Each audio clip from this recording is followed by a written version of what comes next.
Good morning বন্ধুরা, সবাইকে welcome আমার নতুন একটা ব্লগে। তো সবাই নিশ্চয়ই ভালো আছো আর আমিও ভালো আছি। তো আজকের ব্লগটা দেখতে থাকো আর আশা করি তোমাদের সবার ভালো লাগবে, কেউ স্কিপ করো না, লাস্ট পর্যন্ত দেখো। তো প্রথমে সকালবেলা আমি চলে গেছিলাম বাজারে নিয়ে নিচ্ছিলাম মাছ। তারপরে দেখো বাজারে মাছ বলতে আজকে সেরকম কোনো মাছ ছিল না, অন্যদিন অনেক রকমের মাছ থাকে, আজকে শুধু রুই কাতলা চিংড়ি এইসবই ছিল। তো আমরা কাতলা মাছ নিয়েছিলাম আর একটা মাথা, যাই হোক। তারপর বাড়ি চলে এসেছি আর সবজি বাজার করে এনেছিলাম হচ্ছে কচু শাক, যেটা আমার শাশুড়ির ফেভারেট। তো মাঝে মাঝে আনি, তোমরা জানো যারা আমার ব্লগ দেখে থাকবে। তারপর এনেছিলাম বেগুন, আলু তো মাস্ট আনতেই হয়।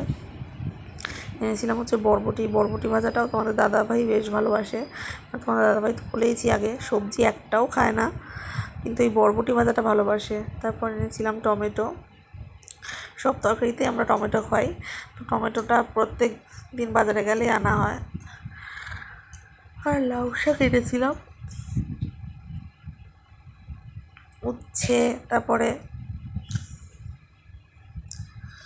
ছেলেকে ঘুম পাড়িয়ে রেখে আমরা বাজারে গেছিলাম, আর বাজার টাজার করে এসে দেখছি ছেলে উঠে গেছিলো। তারপরে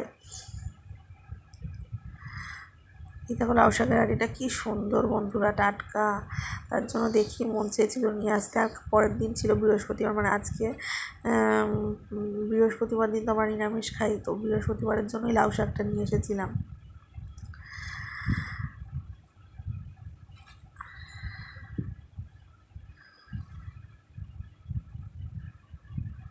আমি একে একে সব সবজিগুলো ঝুড়িতে রেখে দিচ্ছিলাম, পরে অবশ্য সবজিগুলো ফ্রিজে ঢুকিয়ে রেখেছিলাম।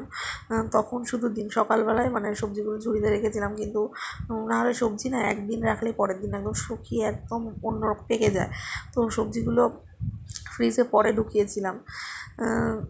এই যে আলু, আর আলু আমাদের বাড়িতে প্রচুর খাওয়া হয়, কারণ তোমার দাদাভাই আলু ভাজা, ছেলেও আলু ভাজা, আমিও আলু খাই।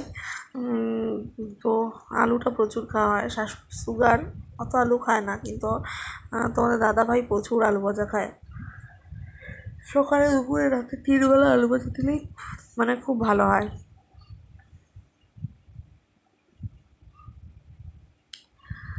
তো আজকের বাজারটা ছিল এই, আর এই ব্যাগের মধ্যে শুধু লঙ্কা ছিল, তা লঙ্কাটা রেখে দিলাম, ঝুড়িতে আর ঢাললাম না। আর এনেছিলাম হচ্ছে একটা পেঁপে, কাঁচা পেঁপে, যেহেতু ছেলেকে খাওয়ায়, আর একটা গন্ধরাজ লেবুটা আবার আমাদের বাড়িতে তোমাদের দাদাভাই আর আমার শাশুড়ি খেতে খুব ভালোবাসে, আমি না খেলেও। তো তাই বাজারে গেলে তোমাদের দাদাভাই মানে যার যেটা পছন্দ, লেবু দেখলেই লেবু নিয়ে আসে, গন্ধরাজ লেবু ছিল, আর গন্ধরাজ লেবুই নিয়ে আসে, যেহেতু গন্ধ হয় বেশ ভালো লাগে। আর বৃহস্পতিবার পরের দিন ডাল দিয়ে লেবু দিয়ে খেতে তো খুবই ভালো লাগবে। আমি এনেছিলাম মাছের তেল বন্ধুরা, মাছ আর হচ্ছে একটা মাছের মাথা। আর ওইদিকে আমার ছেলের খিচুড়ি রেডি করে ফেলেছিলাম।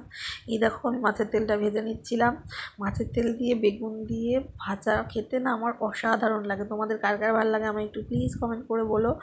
আর তোমাদের দাদাভাই যদিও মাছের তেল খায় না, আমি আমার শাশুড়ি দুজনেরই ফেভারেট, আমার তো ভীষণ ফেভারেট এই জিনিসটা।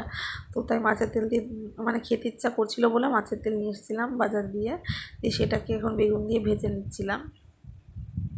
আর এই মাছের তেল শুরুর থেকে বেশি বেগুন দিয়ে ভালো লাগে, বেশি মানে পটকা ছিল না, অল্পই তেল ছিল, এইটুকুই ছিল। প্রথমে আমি যখন বাজারে বলেছিলাম তেল হবে মাছের, তখন বলেছিল হবে না। তারপরে আবার একজন পাশের থেকে দিয়ে, মানে ভালো তেলটা ছিল, খুবই সুন্দর, দিয়ে বলছে কি তোমার কপালে আছে। যাই হোক, তেলটা আমি পেয়েছিলাম, আমার খেতে ইচ্ছা করছিল, তো খেয়ে নিলাম। আজকে বেশ ভালো লেগেছিলো খেতে। আর এই মাছের তেলটা আবার আমার জেঠি শাশুড়ি বেছে দিয়ে গেছিলো, মানে এই মাছের তেল কী করে বাছতে হয় আমি জানি না, আমি আগে কোনোদিনও বাছিনি। মানে আমার শাশুড়ি মানে তার জন্য উনি এসেছিলো, আর এসে ওই তেলটা বেছে দিয়েছিল। যাই হোক, ওনাকেও দেওয়া হয়েছিল। তারপর আমি বাঁধাকপির জন্য এই যে আলু মশলা কষিয়ে নিচ্ছি, বাঁধাকপি দিয়ে মাছের মাথা দিয়ে রান্না করব বলে।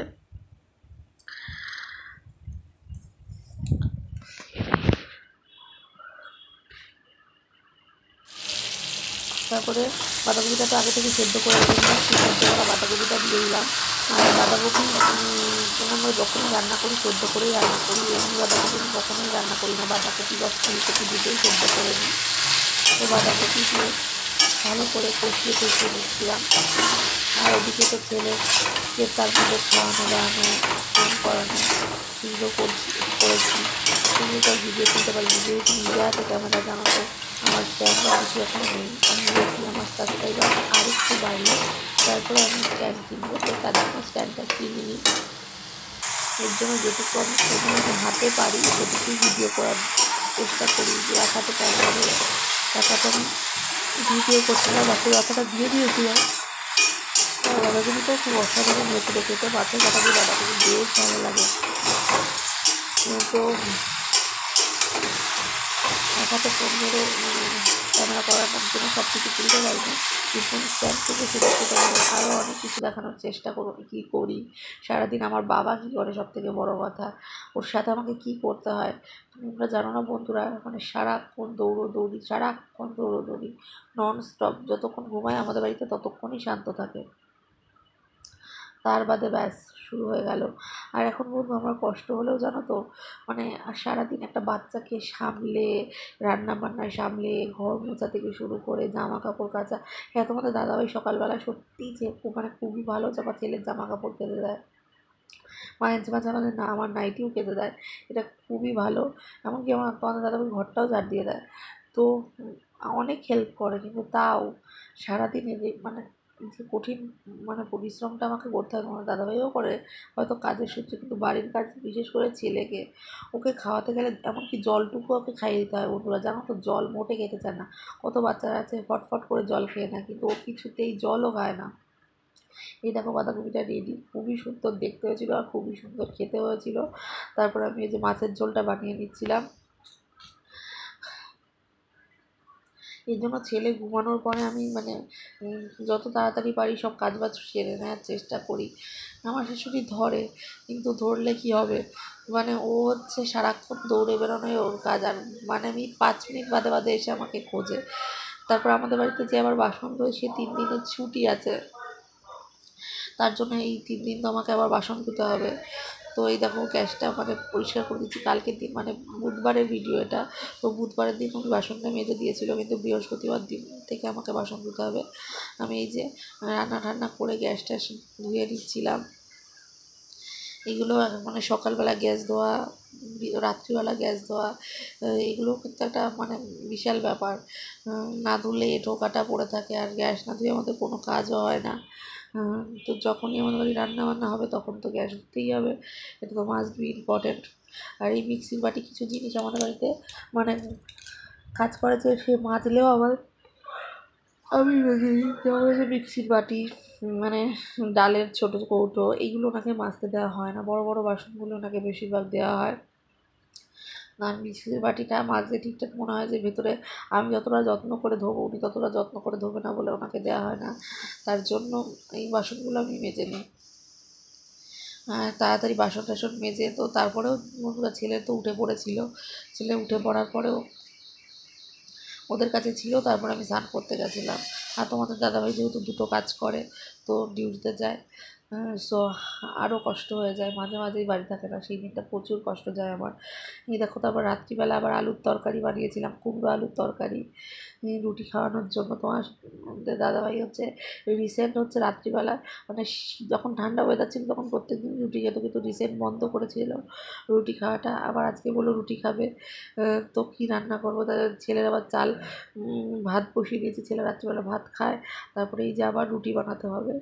এই সবটা কাজ কিন্তু আমি সম্পূর্ণ নিজের হাতে করি, কষ্ট হলেও কিন্তু মনে হয় আমার নিজের সংসার, তো খুব আনন্দ করেই আমি করি। তারপর তখন দাদাভাই এই যে হরলিক্স বিস্কুট নিয়ে এসেছিলো, ছেলে খায় তো, আর হচ্ছে একটা রুটি টাইপের, আর এনেছিলো মিষ্টি, সেই মিষ্টিটা আমি এখানে ঢেলে নিচ্ছি। খুবই সুন্দর সেই সাদা রঙের মিষ্টি এনেছিলো, আর গরম রসগোল্লা এনেছিলো। ওদিকে চামচ দিয়ে দেখো আমার ছেলে রেডি খাবে বলে, তো বলছি খুলে খোলো, তো বলছে তাড়াতাড়ি খুলে দিতে বলছিল।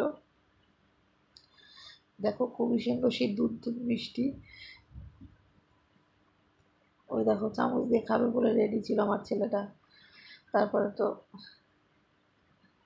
আমি বলেছিলাম যে শুধু রসগোল্লা আনবা, এগুলো আনবা না, কিন্তু ও মিষ্টি দেখলেই মানে অন্য রকমের মিষ্টি এনে আমাকে ইমপ্রেস করতে চায়, যে দেখো কী ভালো মিষ্টি। তারপর রসগোল্লাটা আর খুলিনি, বলছি বাবা রসগোল্লাটা খেতে হবে না, এমনি মিষ্টিটা খোলো, খুলে খাই চলো। তারপরে যাই হোক ছেলেকে চামচ দিয়ে দিয়েছিলাম। আজকের ভিডিওটা এই পর্যন্তই, ভালো লাগলে লাইক কমেন্ট শেয়ার সাবস্ক্রাইব করে দিও।